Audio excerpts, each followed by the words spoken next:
Next important part है कि अब ग्रोथ को कैसे आपके एग्जाम में एक ग्रोथ चार्ट मिलेगा, उस पर आपको इंटरप्रिटेशन लिखना रहेगा। ठीक है, तो ग्रोथ बहुत इंपॉर्टेंट, और चूंकि हर केस में मिलना है, तुम्हें लॉन्ग केस तो अलग हो सकता है, शार्ट केस अलग होता है यूनिट का, लेकिन ग्रोथ चार्ट तो हर उसमें मिल रहा है, स्पेशली पीडिया में। तो पहले ग्रोथ चार्ट को अच्छे समझते हूँ। पहली बार क्या हुआ 1977 में NCHS national centre for health statistics, NCHS national centre for health statistics ने पहली बार ग्रोथ चार्ट दिया। ठीक है, पहली बार जो ग्रोथ चार्ट की शुरुआत हुई 1977 में NCHS संस्था का नाम है, national centre for health statistics ने। ठीक है, उसके बाद 2000 में CDC ने इसको रिवाइज किया। CDC बोले तो centre for disease control and prevention, CDC बोले तो centre for disease control and prevention ने क्या हुआ 2000 में इसको रिवाइज किया। ठीक है, रिवाइज क्या किया, थोड़ा सा मॉडिफिकेशन किया। अब इन दोनों में क्या फर्क था, उसके बाद 2006 में WHO ने MGRS multi centre growth reference study, multi centre मतलब कई जगह के बच्चों के लिए, ठीक है, उनके ग्रोथ को एनालिसिस किया और उसके बाद उसका रेफरेंस निकाला है और उसका स्टडी किया, तो उसी से MGRS multi centre growth reference study ने क्या किया 2006 में जो प्रॉपर WHO ग्रोथ चार्ट आया वो आया। तो स्टार्ट 1977 में हुआ, 2000 में CDC ने इसमें रिवाइज किया, 2006 में ये एक्चुअली जो WHO ग्रोथ चार्ट आया। अब ये WHO ग्रोथ चार्ट जो है वो 0 to 5 ईयर तक ही था, 0 to 5 ईयर तक ही है। अब बात पड़ी कि पीडियाट्रिक तो हमारा 18 साल तक आता है, 18 साल से कम के बच्चों को पीडियाट्रिक में डील करते हैं, तो क्या उनका ग्रोथ नहीं होता, 5 साल के बाद ग्रोथ नहीं होता? तो फिर क्या हुआ कि 2015 में IAP ने, Indian academic of paediatric, IAP बोले तो इंडियन एकेडमिक ऑफ पीडियाट्रिक्स ने जो 5 साल के ऊपर यानी 5 साल से 18 साल के बच्चों के लिए ग्रोथ चार्ट दिया। तो IAP ने 2015 में 5 to 18 ईयर के बच्चों के लिए ग्रोथ चार्ट दिया। ठीक है, तो इस तरह से ग्रोथ चार्ट का डेवलपमेंट हुआ। अब हुआ क्या, इन दोनों में क्या क्या कमी थी? जो 1977 इसमें था, इसमें एक तो जो बच्चे लिए गए थे केवल US के बच्चे लिए गए थे, यूनाइटेड स्टेट के बच्चे लिए थे। ठीक है, एक ही। दूसरी चीज क्या था, जो इसमें मदर थी वो मदर स्मोकर भी थी, एल्कोहलिक भी थी, मतलब पूरा माहौल बनाने वाला काम था। ठीक है, इसके अलावा जो जिस हाउस जहां रहती थी वो सैनिटाइजर का पूरा ख्याल नहीं रखा गया, पुअर सैनिटाइजर था, पुअर सैनिटाइजर और पुअर ड्रिंकिंग वाटर। ठीक है, ये सारी चीजों को ध्यान नहीं रखा गया, तो ये सारी चीजें बायस करेंगी।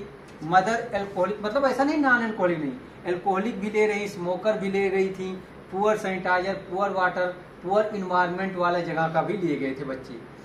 उसी चीज को WHO ने क्या किया, पहली बार तो नॉन स्मोकर लिए, ठीक है 2006 में। दूसरा क्या किए, नॉन एल्कोहलिक लिए, ऐसे लिए जो प्रॉपर सैनिटाइजेशन जहाँ का अच्छा था, प्रॉपर अच्छे इन्वायरमेंट वाले, ये 4 चीज जो करेक्ट इनकरेक्ट था उसको करेक्ट किए। दूसरा ये सिर्फ US के बच्चे लिए दिए थे। दूसरे में जब 2006 में WHO लिया तो US तो लिया, प्लस US के साथ 5 कंट्री और लिए,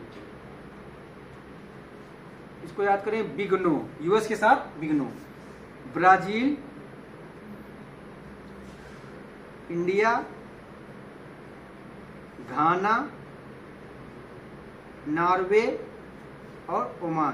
देखो पाकिस्तान यहाँ भी नहीं है, पाकिस्तान नहीं है ना, इंडिया वाले हैं, तुम लोग काफी आगे हैं।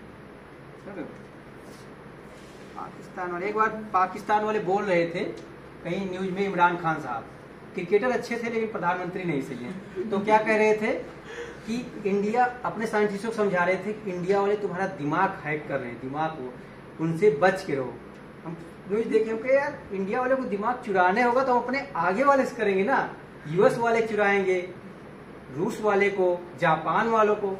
हम मतलब दिमाग भी चुराएंगे तो तुम्हें आते क्या है भाई, बम फोड़ना और पैजामी नजर डालने के अलावा आते क्या, हम तुम्हारा दिमाग चुरा के करेंगे क्या? ठीक है, सॉरी, मतलब ऐसा नहीं बोलना चाहिए, लेकिन जो फैक्ट है तो है, समझ रहे ना। अगर हमको अब ये चीज भाई हो सकता है कुछ वो किसी को बुरा लग जाए, ठीक है, तो बुरा नहीं लगना चाहिए। मेरा बस देश से वो था, क्योंकि जैसे बेबी को बेस पसंद है वैसे मुझको मेरा देश पसंद है। और यहाँ पे समझने वाली बात क्या है, एक तुम्हें बार बार परेशान करेगा सेंटाइल, ठीक है, एक बार बार तुम्हें परेशान करेगा सेंटाइल, दूसरा स्टैंडर्ड डेविएशन। तो सेंटाइल का मतलब होता क्या है, सेंटाइल समझो, ठीक है। जैसे मैंने कहा बर्थ पे किसी बच्चे का 50th सेंटाइल हाइट क्या है, 50 सेंटीमीटर है। बर्थ पे एक बच्चा है जिसका 25th सेंटाइल हाइट जो है 50 सेंटीमीटर है, ठीक है। इसका मतलब क्या हुआ कि 75% बच्चे बर्थ पे उनकी हाइट 50 सेंटीमीटर से ज्यादा होगी। इसका मतलब इंटरप्रिटेशन बता रहे हैं। 1% बच्चे का हाइट 50 सेंटीमीटर होगा, ठीक है, और 24% बच्चों का हाइट 50 सेंटीमीटर से कम होगा, ठीक है। बात समझ में आई? अगर यही हम इसको लिखते 75th सेंटाइल, इसका मतलब क्या होता कि 25% बच्चों का हाइट 50 सेंटीमीटर से ज्यादा होगा, 1% बच्चों का हाइट ये होगा, और 74% बच्चों का हाइट 50 सेंटीमीटर से कम होगा।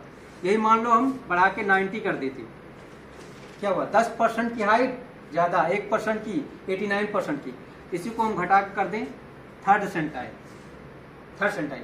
इसका मतलब हुआ कि 97% बच्चों की हाइट 50 सेंटीमीटर से ज्यादा होगा, ठीक है, और 1% बच्चे की हाइट 50 सेंटीमीटर को, 2% बच्चे की हाइट 50 सेंटीमीटर से भी कम होगा। चलो, इसीलिए जो शार्ट स्टेचर की डिफिनीशन लेते हैं क्या बोलते हैं, लेस देन थर्ड सेंटाइल। मतलब कि आप ऐसा नहीं बहुत, अगर कि केवल आप 2% बच्चे छोड़ रहे हो, इतना कॉमन तो है नहीं शार्ट स्टेचर, ठीक है। अगर आप ये अगर मान लो 15% ले लेते, 15 सेंटाइल, तो बहुत ज्यादा पॉपुलेशन रहता है, इतना शार्ट स्टेचर कॉमन है नहीं, समझ लो ना डिफिनीशन का। तो इसका ये मतलब है। अब एक चीज ध्यान देना, जो स्टैंडर्ड डेविएशन होता है वो +1, +2, -1, -2, ठीक है। +1 है जो ये बराबर होता है 85 सेंटाइल के, ये होता है 97 के, ये होता है 15 सेंटाइल के, ठीक है, ये होता है थर्ड सेंटाइल के, सॉरी माइनस वाला। वही चीज मैंने यहाँ भी लिखा है 85 +1, ठीक है।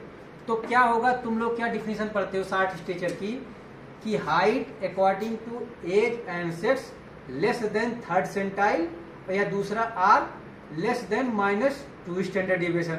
तो तुम लोग अलग अलग दो डिफिनीशन याद करते हो, दो चीजें हैं, बात तो वही है ना। अगर ये चीज जानोगे तो अगर किसी का डेफिनेशन थर्ड सेंटाइल से कम है तो उसको बोल सकते हो दूसरी भाषा में लेस देन -2 स्टैंडर्ड डेविएशन। तो उसी को चाहे 2 लाइन में अलग अलग डिफिनेशन, तो ये कॉन्सेप्ट समझना बहुत जरूरी है।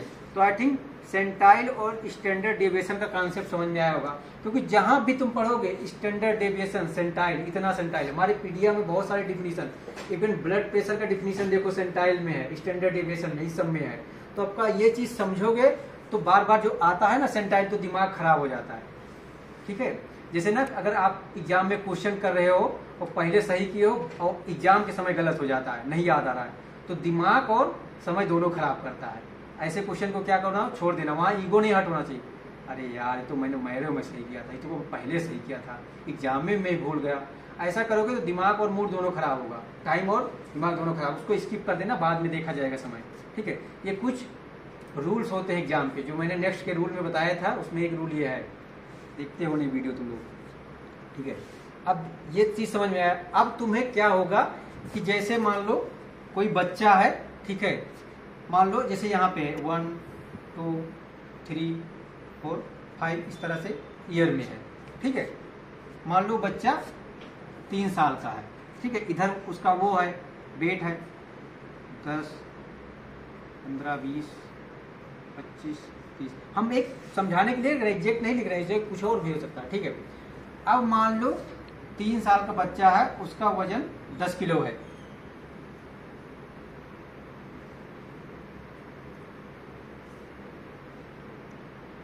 यहाँ पे आएगा, आएगा। तो तुम्हें क्या होगा, तुम जो केस ले रहे हो बच्चे की एज तो तुम्हें मालूम होगी, वेट भी मालूम होगा, ये तुम्हारे पास ग्रोथ चार्ट है, अब 3 साल पे इतना वजन है, ये करके प्लाट कर दिए। अब मान लो इसी का वजन 15 किलो होता,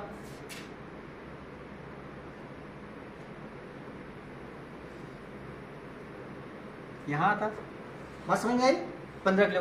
तो 3 साल का बच्चा हो तो इसको, ये तो थर्ड सेंटाइल से कम हो गया, ठीक है, इसी को FTT बोल देते हैं, weight for age less than third centile और लेस देन -2 स्टैंडर्ड डिविएशन, इसी को बोलते हैं FTT, फेल्योर टू थ्राइव। तो फेल्योर टू थ्राइव आप असेस कर लोगे अर्ली डिटेक्शन को। अब यही फेल्योर टू थ्राइव बाद में किस में जाके कन्वर्ट होगा, सैम, सीवियर एक्यूट माल न्यूट्रिशन, इससे पहले हो जाएगा मैम में, मॉडरेट एक्यूट माल न्यूट्रिशन, फिर सैम में, फिर पता लगा मोर्टेलिटी हो जाएगी।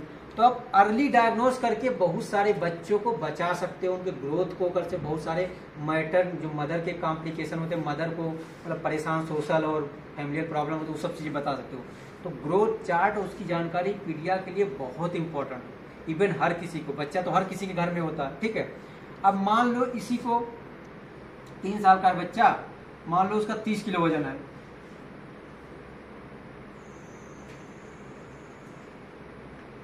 ओवर वेट हो गया, मोर देन 97 परसेंटाइल, ठीक है।